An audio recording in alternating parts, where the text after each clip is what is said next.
Hello, good afternoon, everyone. This is writer Coach Tony, and I'm back doing some vlogs for today. And the first vlog I'm going to do is a book review of a book I just finished reading yesterday, last night, and I felt a bit sad because I finished the book. And the title of the book is "Rich People Problems" by Kwan. Here, it looks clearer. Okay, so that's Rich People Problems by Kwan. Um, let's see, it's too clear. It's not very near. Here, how about this? Anyway, this is the title of the book, Rich People Problems by Kwan. It's the third installment of his trilogy, which started with the Crazy Rich Asians and the China Rich Girlfriend, and then this one. No, this is the book that ends it all. And I was very sad when it ended because we know that that's the end of the story and we will never meet Rachel and Nick again and their crazy family. So when I put down the book, I was like, oh my god, it's finished. I've read all the three stories. And what I love about this book, no, is it's even more exciting than the first two books. It really drives um, it really showed the real characters of all the members of the family in Nick's family. Um, and finally, the book also addressed um, extravagance, no opulence, extravagance, ostentatious display of wealth. It finally addressed those things, and then the snootiness also of the old rich.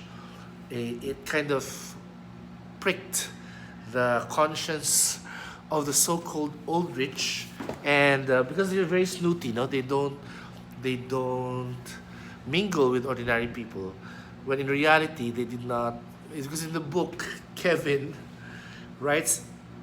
I think it's also his thoughts. No, he says that these people, this old rich, did not earn their money.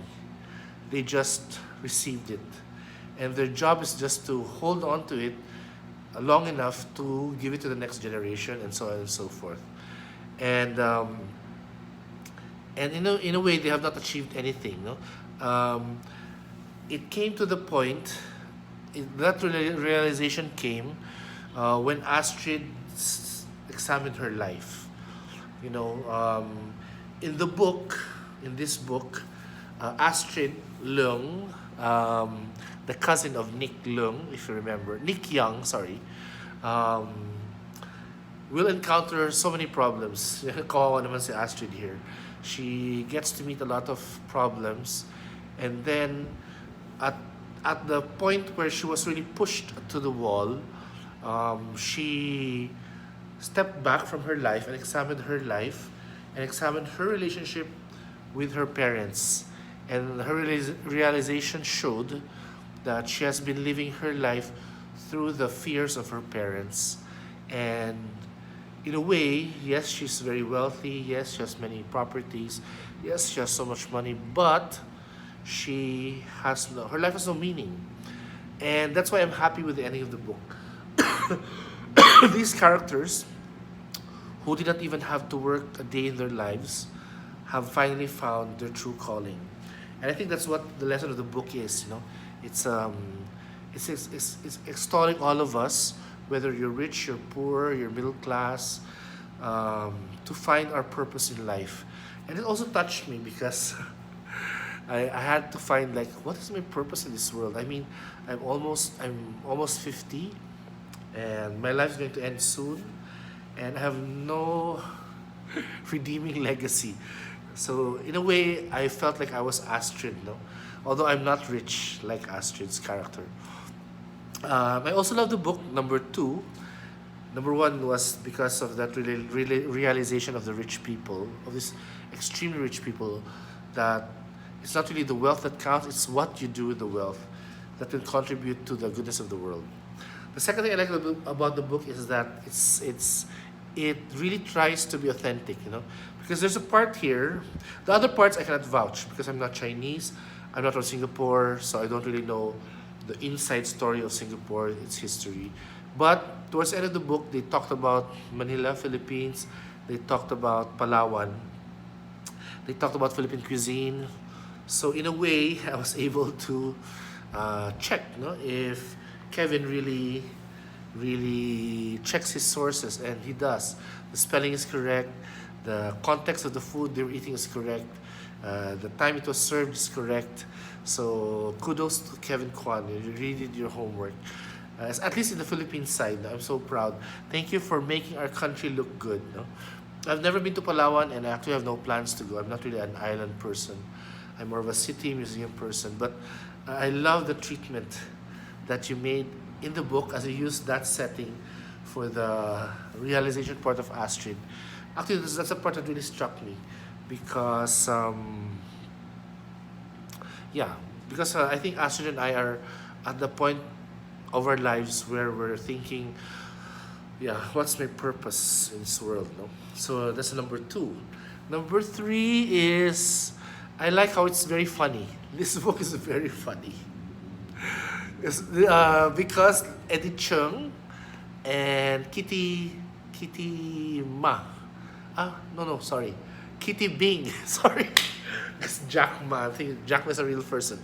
Jack Bing is a person here. But I'm sure Jack Bing was patterned after Jack Ma, the real Jack Ma. So, because there's a rivalry in the book between the daughter and the wife, no? So the wife is Kitty Bing, the daughter is Collette Bing, and this Collette character happens to be a big BITCH, and everything that her mother wants, she stops, no? And I thought she was going to be bullied all throughout the book, but in the end, she had her comeuppance. No? She was able to get her own revenge, which was good. Because I like Kitty, she's just her character is just ostentatious and kind of shallow.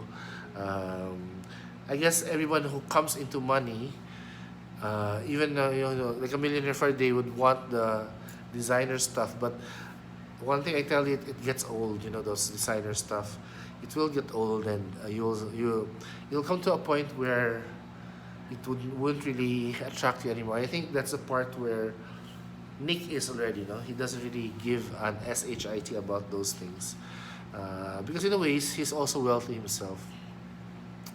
Another backstory, number 4 in the book, is Ama. Ama, the mom. Su Yi. Sorry.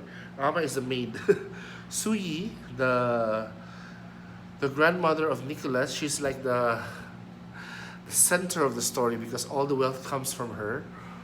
And there's a part in the book where it is revealed that actually she's not wealthy. The one wealthy is the people handling the corporations, behind her. So they spend for her, but she as a person, she has no wealth. She has no stocks.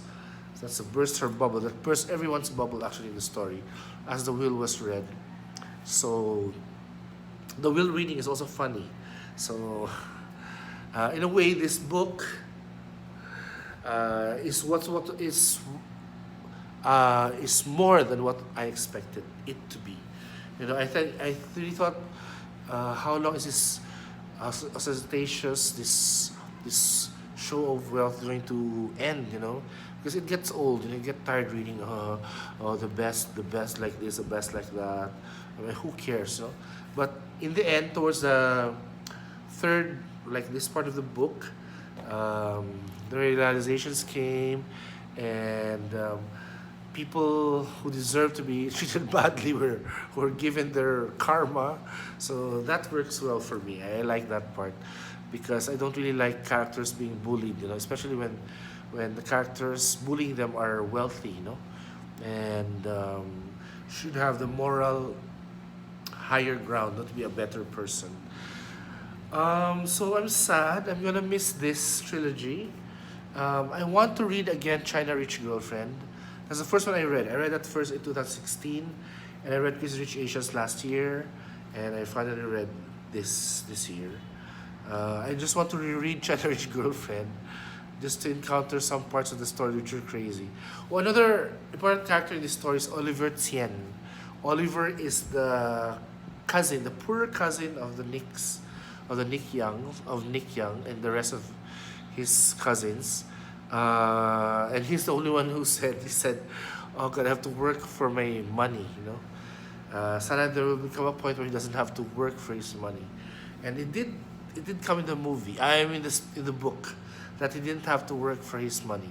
So I'm happy that it also ends well for him. So in a way, the book tells the story of Su Yi and what she went through during the war and through the years taking care of her family.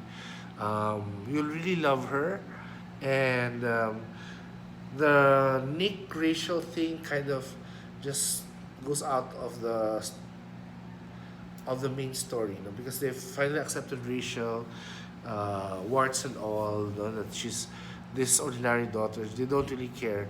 Nick loves him. That's what matters. So, anyway, um, I'm gonna miss this book. I'm gonna miss all the characters. I'm looking forward to Kevin Kwan's next trilogy, if he does a trilogy, or next book. I hope it's as crazy as this book, as the characters he created in this book. I'm also looking forward to the movie. So I don't know if they're going to do 2 movies, 3 movies, but I heard they're going to do 2 movies, one after the other. I'm sure it's going to be very funny, and it's going to show a side of the Asians, which is too extravagant and too wood. No, a side which is too plastic, no? A bit plastic.